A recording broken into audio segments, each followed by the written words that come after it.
Well, baseball was my key experience. First of all, I loved the game. My father brought me to my first game, and I'm pretty sure it was 1936, and that was the year Joe DiMaggio came into New York Yankees. And I'm pretty sure the reason I got there was that my father was so anxious to see one of his countrymen who was making a big splash. Or we'd sit on somebody's stoop and do embroidery. And at night, after dinner, most of us would gather and jump rope. We'd either do double dutch and then wait for the ice cream truck to come around and buy a snow cone, an ice cream cone. Eventually, however, my father brought me to see the New York Giants. And I do remember the first game I saw was between the New York Giants and the Chicago Cubs. The Giants won the game. That's the fan I became. I was an avid Giant fan all those years. Eventually I played a lot of roller hockey and some football and that sort of thing. It was different. It was more crowded. It seemed more crowded in Hell's Kitchen. There were more kids around on the street than there were where I came from. There was a school nearby. In fact, I think I could look out my window and see the school. On the weekends, I had shoe skates, and we'd go to the roller rink, and we'd have an evening of fun. I'd meet some of my classmates there, and they'd play music, and you would roller skate around the arena to the music. He brought me to some ball games. He got me started in the game, and while he didn't have the, you might say, the gift of gab that my mother did. His devotion to me and my sister and his wife was very clear to us. In addition to that, I must add that in all those years, until my Italian grandparents died, my father provided much of their support from New York to Italy. Public School 82. That went up to 6th grade.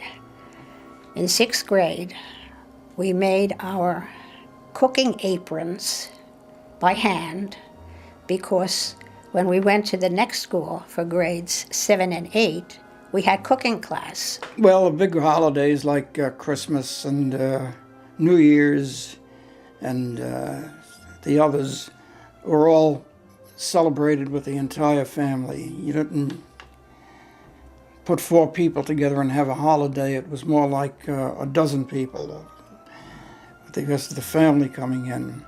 After 6th grade, I went to public school 83, and that was on 67th Street and Lexington Avenue.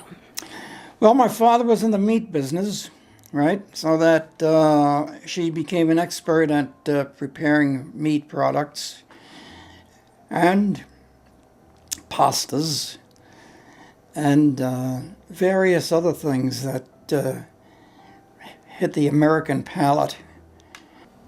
I graduated from 8th grade. In 8th grade, we made our own graduation dresses. Well, the first school I remember is called a PS 126. It was Public School 126.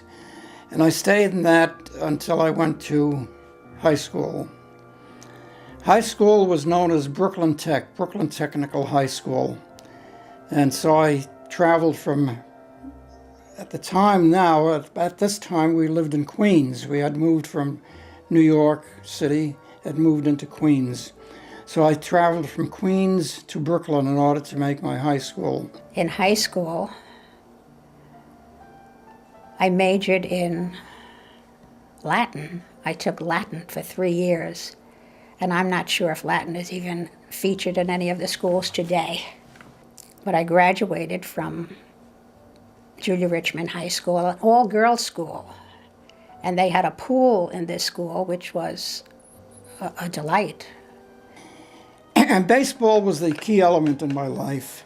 I loved the baseball teams, and I loved to play baseball. I loved to talk about baseball. I went out with a bunch of guys who were nuts about baseball, and that's basically all we talked about. I went to a lot of New York Giant games, yeah. In fact, my biggest season for the game was in 1945. It was the last year of the war. And as it turned out, it was my worst year as a Giant fan. We came in last place. And despite that, I chose the opportunity to go in and see 25 games, see them play 25 games, mostly losses. My first job was with my father. My father had a meat market, J. Falanga Meats. Now, graduation was January 1945. They didn't graduate on a yearly basis. It was every 6 months. So it was held the winter months, and it was a wonderful ceremony. And because I received one of the prizes, I was able to sit up front on the stage. But I did like music.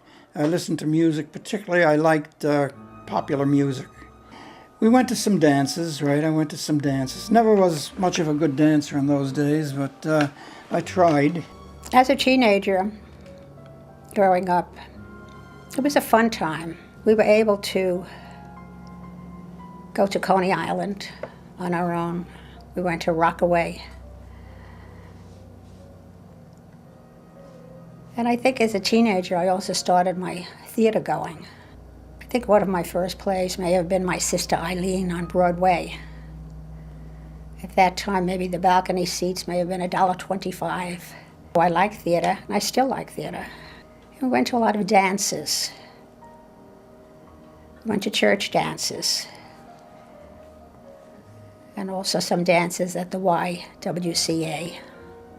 We took a couple of vacations. We used to go to my father used to send us to the shore for 1 or 2 weeks each summer.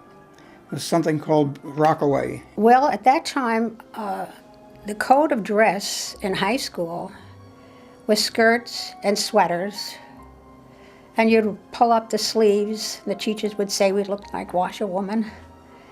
And you wore saddle shoes with socks. You either wore brown and white saddle shoes or black and white or blue and white, and all-girls school. Well, I liked a few of the baseball players. A few of my New York Giants were my heroes. Well, I remember Carl Hubble, and that's the one I remember the greatest. Carl Hubble, fine pitcher. Once a month,